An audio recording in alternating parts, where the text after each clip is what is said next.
All right. Good Monday morning, everyone. I hope you all had a fantastic weekend because you know that we all have stories for you. But you guys are listening to Author Talk with me, Amy Russell. Our guest co-host today is Greg, and our lovely author guest is Kim. So you guys, hey, how's everybody doing? How was everyone's weekend? Mine was a bit chaotic, a little chaotic. My 14, 13-year-old niece, 13, 14, whatever, she stayed with me last week, and I have heard slay sister so many times that I'm kind of over the word slay. I've learned a lot of teenage lingo, which was a lot of fun.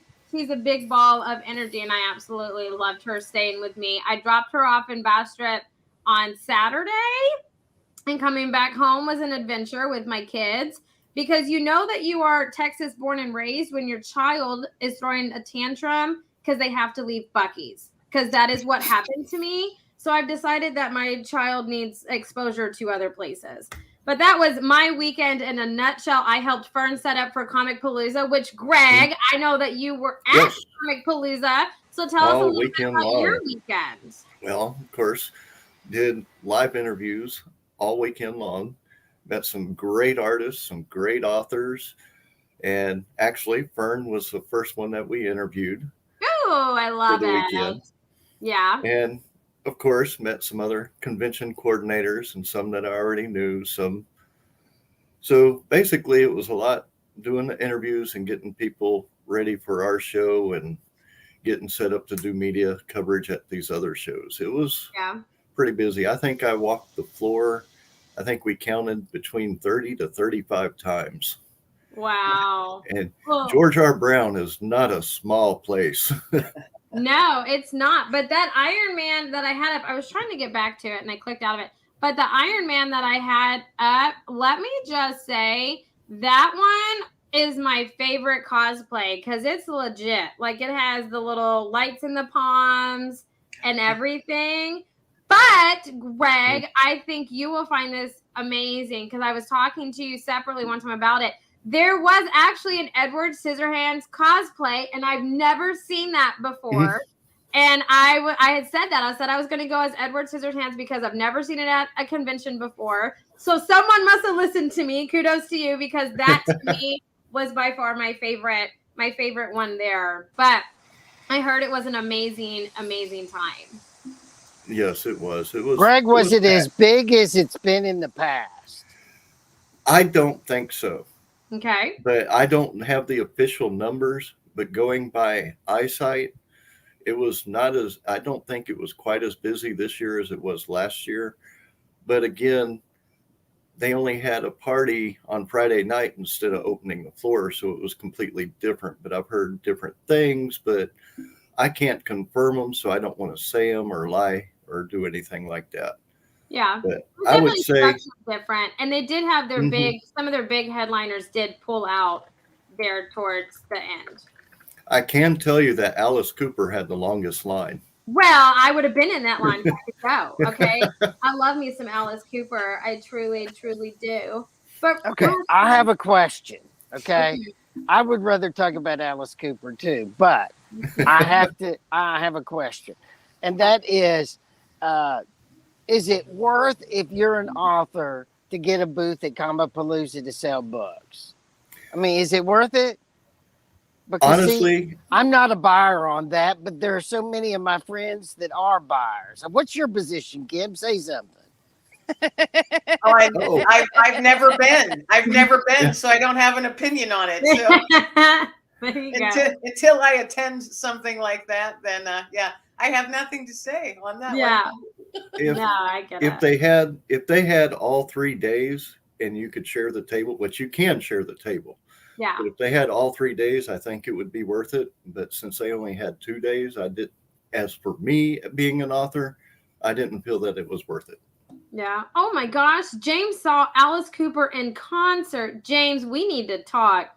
That would be fantastic. I got to tell you, James probably went to school with him. They're pretty old. Wow. So he probably did. Wow. But Kim, what did you do this weekend? I'm a veteran, so there was a fly-in here at the local airport, and there was a 1942 World War II era D-53 Sky Trooper, fully restored to her original glory, Beach City Baby. And she flew in, and I got to meet the folks who restored her and piloted her, and just had a day of just meeting amazing people and talking to amazing veterans from all eras, and getting to actually go into that plane and check it out. And that was pretty darned exciting. And I took all kinds of pictures and videos, and I just hung out with some amazing people who have served in pretty much, well, since World War II up to present day. Got to spend some time with some amazing veterans. Kim, what's a Sky Trooper? Is that a troop transport vehicle? No, it's not like a C-130, the really big ones. These transported troops, but it's on a smaller level.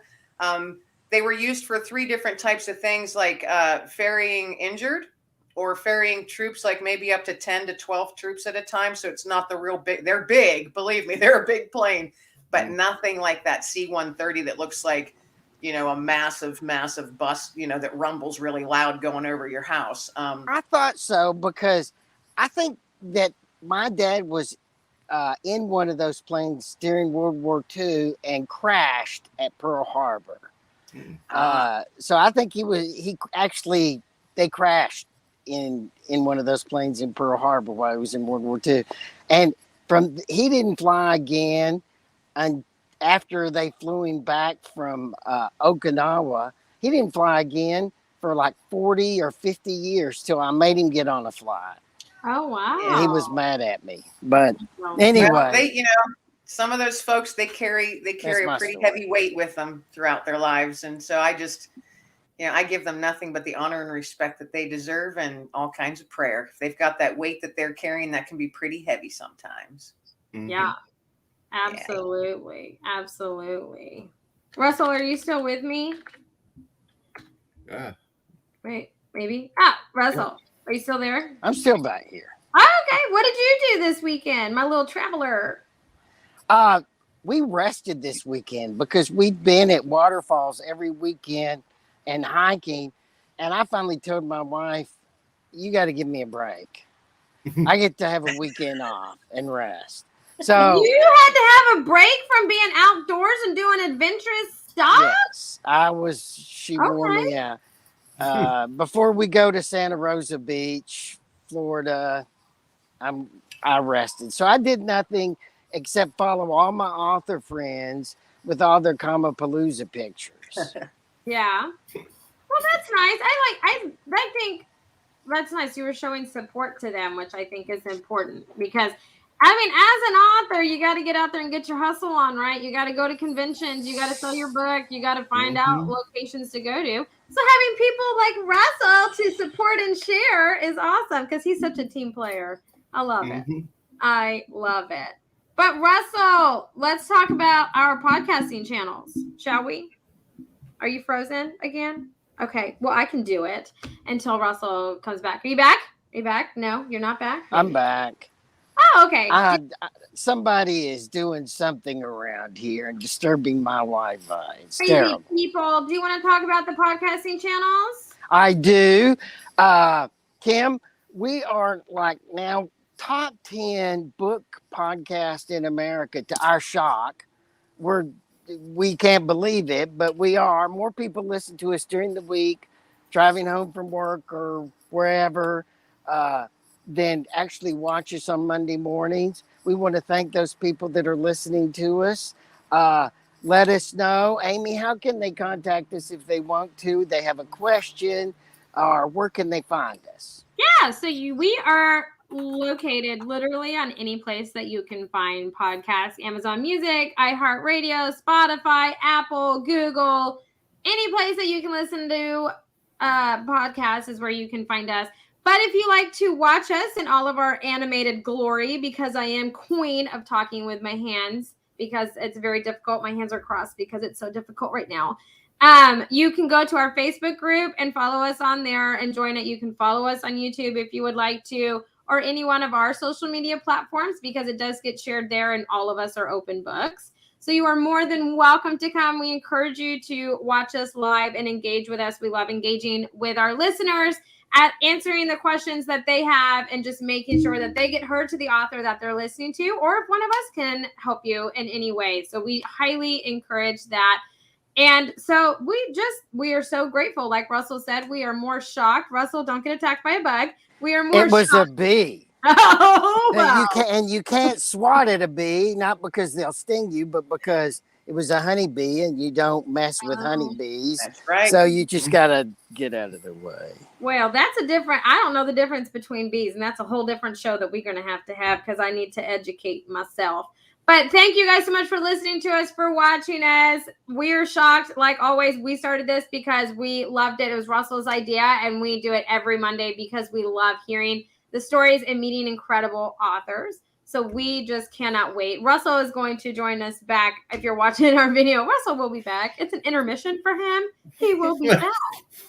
But you guys, other than that, on Through the Eyes of Authors tonight, if you have any SEO questions, website design questions, tonight is the night to get all of your answers. And if you need someone to review your website to give you feedback on whether or not it's going to convert for you, or different tips and tricks on how to do that, that's a tongue twister for me.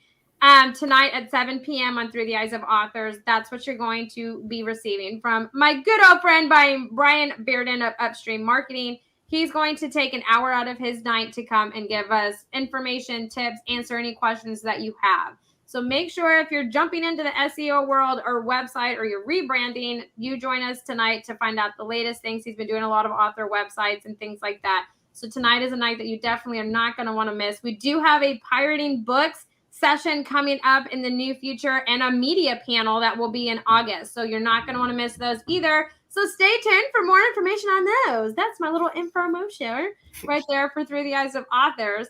But I know that we have several authors on here. You guys all know I am the one that is not an author. I just market these amazing stories. Russell, Greg, and Kim is an author today. But our lovely guest is Kim. So Kim, welcome. Thank you for joining us. Thanks so much for having me. Yeah. So what was like that pivotal moment for you where you decided to be like, you know what, I'm going to write a book? What was that turning point for you? Well, I never considered myself a writer. It was years ago. And as I said earlier, I'm a veteran. And so I was asked to give a speech at a very large veteran event. To me, it was large. There's about 800 veterans there. So wow, for the first time ever public speaking, that was pretty big for me. Yes, that's huge. Yeah. So I shared the story about my grandfather, who was the last surviving World War I veteran in this area up until 1994. Wow. And so I shared his story of when he served, and he was the last man of the Last Man's Club and all kinds of stuff like that. So I wrote this speech, and I had to speak for about 20 minutes. And if anybody's a public speaker, 20 minutes is a long time to speak. And so I had to write a 20-minute speech. And I practiced and practiced and practiced in front of all kinds of people. And then when I got there, there's television cameras, there's newspapers, and 800 people. And I really was not anticipating that. And I think no one told me because they didn't want to make me nervous. So probably there I show up, cameras are right in your face, and it was all outdoors. And the veteran community, that's my family, so I'm comfortable with them, but it was such a large scale. So I gave my speech, and I wasn't nervous. I was surprised. And I gave my speech and got through it. And when I was done, it was complete silence. All those people, and all you could hear was the birds singing. And I thought, oh, I blew it. I sucked. Oh my gosh. And I was looking down, and then I looked up and I looked around, and I realized that most folks were crying. Wow. And then one person started clapping, and then everybody else, and then it kind of exploded. And then I started crying because I was so overwhelmed and going, oh. And after that, the local newspaper editor approached me and said, how long have you been writing? And I said, I'm not a writer. And he goes, who took care of your speech? Who wrote your speech? And I said, well, I did. And he goes, you're a hell of a writer. And I would like to offer you a monthly column. And so that was in 2004. And so that's how my whole writing journey began. I was writing stories. I've interviewed hundreds of veterans sharing their stories in those columns over the years. And that's how my journey began, was just sharing stories of veterans and their time in service and how it shaped and formed their lives. And it just kind of rolled from there. And then I was asked to be in an anthology to share my own story, which I had never considered doing because it's a bit of a tough one. But it was time. And so I did that in my first anthology, 2014, I think. And then just a couple years ago, when the world changed, and it seemed like all the, the world shut its doors and everybody was home, I just thought, you know what, I got to do something. There's an awful lot of stories out there that need to be shared, and a lot of people out there that have them and they don't know where to turn to share them. So that's how I started with the series of my own, getting my own, coordinating and writing my own anthologies and gathering people from all over the world to share their amazing stories. And that's how it actually began. It was back in 2004, giving a speech in front of 800 veterans. I love that, though, because you didn't even imagine being a writer. You just were out to give a speech, and it kind of was just something that happened and evolved. And I think that's such an amazing story. The fact that it was 800 people and you weren't nervous, I would have been nervous. Like, that was mind-blowing. But the fact that you just got up there and you did it, and it was so moving for people, I think is incredible. And how the whole journey began, where now you have your own anthologies, which is When Grace Found Me, and there's 3 of them. Is that correct? Yes, there's 3 in the When Grace Found Me series, and then I'm just starting another one called When Hope Found Me. And I hope to have that first one, I hope to have it published by the end of this year, but I'm not putting a time frame on it. I'm letting it evolve as it needs to. So that's what are the stories about? A lot of the stories are about, like in When Grace Found Me, talking about God's grace and going through those tremendous trials that everybody has, because life is hard and it sucks at times. And sometimes, you have to find a way to get through, and you need to lean on something. And for these women, they leaned on God. Or in my case, because my story's in the I have a story in each of the books as well. But in my case, I was not leaning on God because I didn't believe in him, or I told myself, had convinced myself I did not believe in him. Until your world crashes down and you find yourself on your knees at the bottom of the barrel and you see no light. And you feel like you're being smothered by that darkness. And that's where I was. And so a lot of, at that point, and crying out, those gut wrenching sobs that when life is just really, really literally knocked you to your knees and you're just sobbing because you don't know what else to do and you can't take anymore. I found myself saying, please, God, please. So I was crying out to a God that I had told myself that I didn't believe in. And that was a bit of a turning point for me all those years ago. And so the women that share their stories, there's women that have had 5, 6, 7 miscarriages, and they share their journey of going through that and how the only way that they got through was leaning on God and leaning on their faith. Stories of parents losing their children tragically, or, to a car accident or suicide, alcoholism, anything that life can throw at you that just derails you. These women have shared, and that's making yourself that vulnerable and knowing that the book is going out into the world. That's not an easy thing to do, because you're taking a piece of your heart and you're offering it out there. And a lot of the women are like, I don't know if I can do it. They feel like they're going to be judged. And in my faith and my belief, there's only one judge. I don't care what anybody thinks about me. I got one judge to face at the end of my days, and that's all I need to worry about. That's my faith and my opinion. But, those who need to see the stories, it will land in their hands and it will make an impact on those people. And that was my main point, and encouraging these women through the writing process, because a lot of them had never written before, encouraging through that process and just encouraging them, saying, you have no idea who's sitting out there waiting for your story, your personal story. You have no idea. It could be someone in Australia or Europe or Ireland or Georgia or Florida or wherever. You have no idea, but someone is out there waiting for your exact words, because they're sitting in that same pit that you are, or that you had been in. and they need your words, and they need your encouragement and your love and all of that. So that's the reasoning behind getting the stories out there and how the women shared their stories. And what turned out to be 20 women in the first book, the women just by word of mouth I kept getting messages. It was supposed to be one book. And women just kept saying, well, someone told me this, and I heard through this lady, and I heard through this lady, or I saw this post, and I saw this Instagram post. And it turned out that it turned into 3 books, and they were all done within a year. Wow. Yeah, it was a crazy, emotional roller coaster of a ride, I tell you, because I read every single book or every single story. I helped every single woman tweak their story and hone it. That's a lot of personal stories, and I'm incredibly empathetic. I am ridiculously empathetic. Yeah. And it was very hard some days to not let all of that emotion sit on me and carry it with me. I had to make sure and said, okay, Kim, take that off, put this over here and breathe. You know, they're just amazing stories and amazing people. The power of human spirit. And when someone has got a faith as strong as some of these women have, oh my goodness, it's an amazing thing to witness. Truly. Yeah.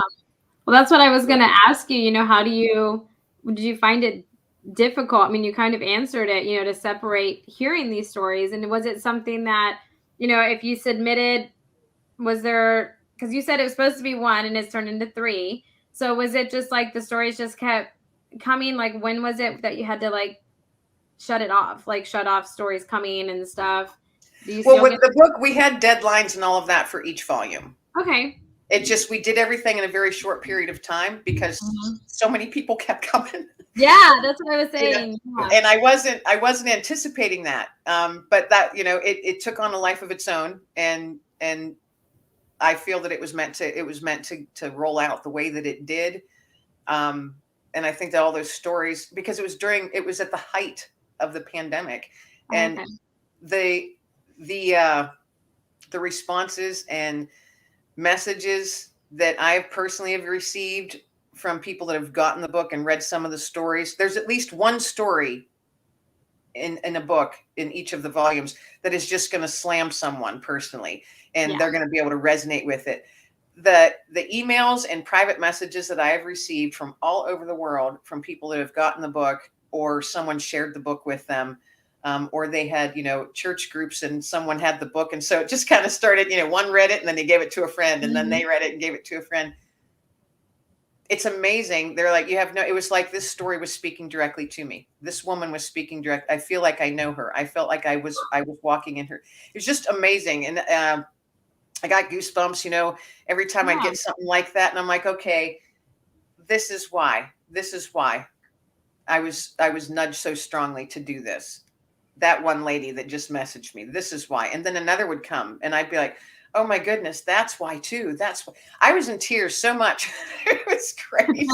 I was like on this emotional roller coaster, and I finally said, I need a break. Right? Like, hey, I get it. Yeah, Greg. Well, you answered one of the questions I was going to ask about the empathy and how heartfelt it is and all that. But after writing all these books and listening to their stories, have y'all somehow like found a support group with each other? Do y'all do stuff like that too? Yes. And it's amazing that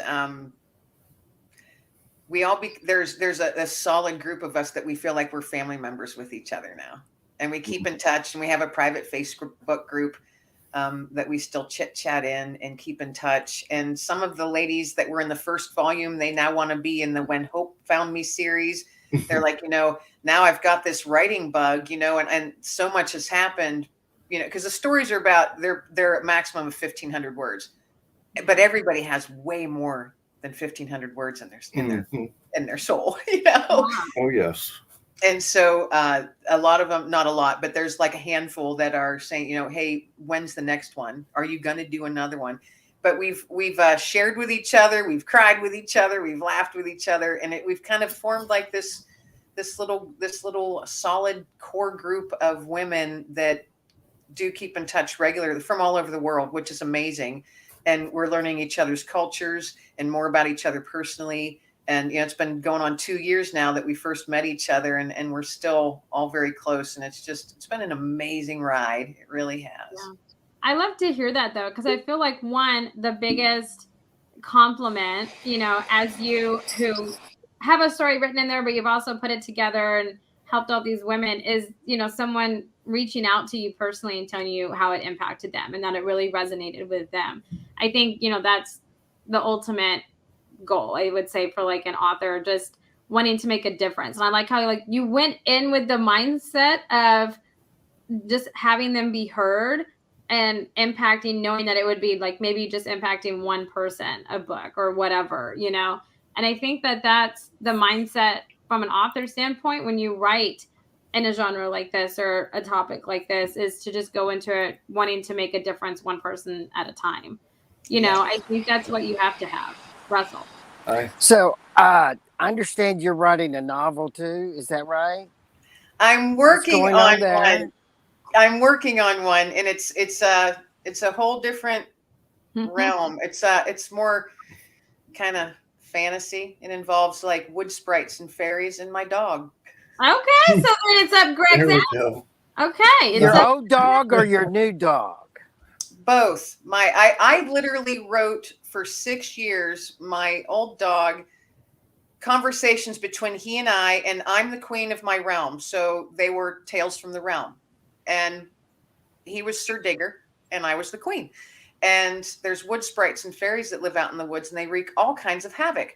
So I wrote these on Facebook for probably 6 years, and people were like, what's Digger up to next? And who do you run into out in the woods this time? So, and I would laugh and say, you do realize I'm writing these, but you know, it became so I have literally hundreds and hundreds of these conversations. So I've already got the book's already written. Okay. And now that I've got Dexter, and it goes through the whole thing of how Digger had to leave us and go to another realm. And then I brought in a young guy into the current realm. So it's all rolling together. But I'll be very honest. I sit down and I'm putting all of them in some sort of order, and I want to make it flow really well. I end up crying a lot because I really miss my old guy. He was very, very in tune with me. I live with PTSD, and he had him for 14 years, and he could catch me before I started to fall. It was just very intuitive with him. And I always said, this is my guy. This is my guy. I mean, we were inseparable. And so when I'm putting all those and I'm rereading those stories, because they all were things that actually happened, I just tweaked them, put a little fantasy in there. But when I reread them, I actually, you know, I find myself laughing, and then I'm crying, and I'm like, oh, you've got to walk away, you know? So I get into it, and then I'll spend several hours, and I'll be like, oh, wow, look, I did all this. All right, perfect. And then I set it away, and then it takes a little longer for me to get back to it. So that's a work in progress, but it's a major work of love on that. And I'm incorporating stories with my dog now, whose name is Dexter. And I started doing some stories with him in the realm. And that's evolving because he's so much younger. So his personality hasn't turned into a Sir Dexter yet. You know what I mean? Mm-hmm. He hasn't been knighted. I get it. Right. So he's like the young guy figuring it out, because Digger, he was like the keeper of the watch was his technical title. Okay. And so he would walk the perimeter every day of the realm and make sure everything was safe and keeping all the fairies and the wood sprites in check to not be messing with the queen, you know. So Dexter's just learning how to do the watch correctly. So it's all coming together. I don't know when I'm going to get done, but it's a work in progress, but it's a major work of love because there's so much of me and so much of my dogs in there. But when it's done, that's going to be a big thing to say, okay, I'm giving it to the world now. Yeah. You know, because it's such a big part of me. Yeah. No, I could see that. It's a way to like keep Digger's memory and like the fond times that you guys had together. Me, Fern, and Greg, Russell too, we're all dog people. So I'm excited for that one to come out. I do follow this dog Clarence on TikTok or Instagram Reels. he's a black lab. He's always getting into trouble, and the people that video him have it talk as if he's the one doing it and chewing out, the humans. And I am obsessed with it. I absolutely love it. I'm like, that poor dog. Yeah. That's how my dogs speak. They're the ones in control in my stories. And Digger was always teaching the queen something. Yeah. Because we're just stupid humans. That he'd be like, you humans. That was one of his things. You humans. I don't understand you humans. Why can't you just do this? Why is it so hard to just be still? Just simple little things, little lessons that I think a lot of times us as adults, you simply forget. Yeah. Because you're so busy all the time. Busy. Oh, yeah. Yeah. No, I definitely believe that. Love, like a dog's love is literally like to me, the like purest kind of love. I also do have cats, and my cats look at me like I'm their servant, and so it's very different because my dog's over here like, just love me. And then my cat's over here like, oh, you're home again. Are you going to feed me? Like, right. Yes. Bring me my food. Yeah, you're in my space. Like, you need to move. That's how my cats are. So I'm just like, oh man, that's interesting. But I love that I don't know. I think a best way to like embody it or say, what you write is you write from your heart and love, and you let other people like in your anthologies share that. And I think that just like encompasses you, which I absolutely love. I love that you write from things that you love and from the heart, and it's like all like passions of love for you. And it's refreshing to hear that, because it's sometimes, when authors write, they love what they write in, but like murder mystery or like fantasy realms, right, which are just cool things. I'm more like a murder mystery. I got to get my aggression out through like killing people, so that makes me happy. But fantasy and sci-fi and stuff I know is like Greg and Vern's like whole realm, but there's a whole lot of other things. But I like how you kind of took the fairies in the woods and everything, and you just put a creative spin on it, which this is why I'm not a writer, because I can't. I'm not imagining. I can't. It's very difficult for me. If it was an audiobook, I could do it. You can ask Russell. I'm animated, but no, I can't in a book. But that's awesome. I love being out in the woods and just seeing something, and then stories come to me. That is Russell, yeah. Like the way a mushroom is tilted, and I'll be like, oh, could you imagine? I don't know what you were about to say about mushrooms. Well, walking in the forest and being inspired. Well, I don't know. Russell, oh goodness. Oh my goodness. They're all natural. They're part of the earth. So I don't eat mushrooms. I don't think my wife would buy that excuse. Oh my I'm gonna goodness, try the rabbit holes we go down. The rabbit holes that we go down. I love it. Mushrooms have been around forever. There's experts on mushrooms. I don't know anything about mushrooms. I look at them and think, what a perfect little hat for a fairy. I never would have thought that. Like, that is super creative, because That's not what I would have thought. No. No, I know that's not what you were thinking. James, I don't know if that's like an admission. I don't know what that is, James. He just means he likes the taste on his steak. That's all he means. Okay. Right, exactly. We're going to go with that. Yes, absolutely. Yeah, We'll leave That's it what at I'm talking about. I don't know what all you dirty-minded people are thinking. You started the conversation. Kim's over here. You're about to upset Kim. Now don't do it, Amy. I'm the one who said they look like little hats for fairies and wood sprites. You all went off. That's after you've been chewing on them for a while. Oh my goodness. Russell, do you have a question? I already asked it. We're talking about what I wanted to talk about. Yeah, he asked about mushrooms. He wants to talk about mushrooms. Oh my gosh. Well, James says he sees fairies after he eats them. I don't. Yeah, wearing little mushroom hats. Oh my goodness, James. You know what though? Oh, Lordy. A movie.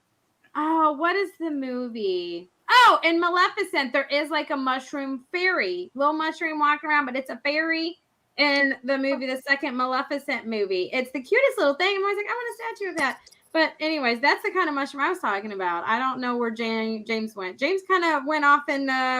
He took a left turn. Yeah, it didn't take much to get him to go, too. He took a left turn. James, come back. Turn around. Come on back. James is on Kim. back. James You is turn, one buddy. You is an turn. author, a publisher, and he's with us all the time. He watches every week, so He's so that's much why fun. we can pick on James.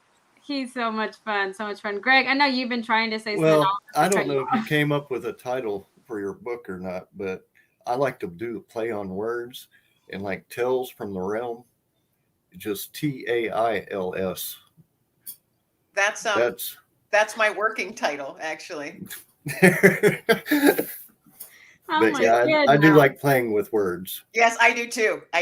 Yeah, that's actually my working title, and it has been for the 2 years that I've been playing around trying to put this thing together. Wow. I love it. Yeah. So that's what I'm doing on the outside of the anthologies. I work on that. I like writing short stories too. That's why kind of writing a novel type, a different genre is kind of intimidating in a way, just in a way, not a big way, but because it's just such a different. I'm a short story writer, 1,500 to 2,000 words, and I'm thinking. Then I tell myself, Kim, what are you getting all worried for? You've got it written. You just have to meld and mold these short stories into a nice longer one. So I like it. Well, hearing your story is kind of inspiring me because I know I have a lot that I can tell, but I just haven't been able to sit down and do it. I don't know if I'm just not ready to, but hearing stuff like this gets me inspiration. That's awesome. Because we all need that from time to time too. Yes, we do. Very much so. Yeah. Russell needs a lot of inspiration with his internet today. It is terrible.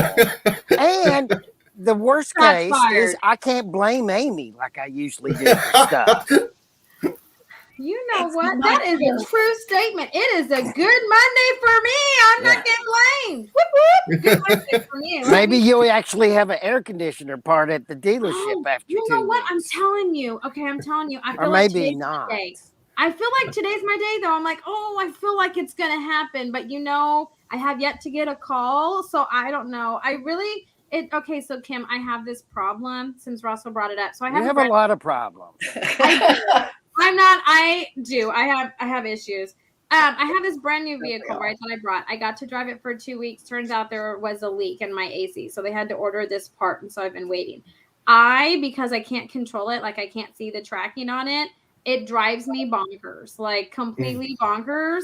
And I am one of those people that I would call every day and I have to refrain from calling. So I haven't called since Wednesday and it's really eaten me alive. So it's time to call. Right? Yes. I'm probably just going to call and be like, hey, because they tried to tell me that they couldn't track it. And I was like, with technology today as a dealership, you can't track a package.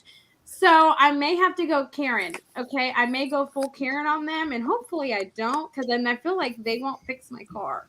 So we'll see. But no, Russell, today, I feel like today's my day, man. I'm not getting blamed. My car part may come in. All that. I'm just saying. Hey, Russell, have you ever been on the river? Did you ever go floating in the river? Yeah, I've done that. I've done that on 3 different continents, right? Well, have you lost your phone in the river?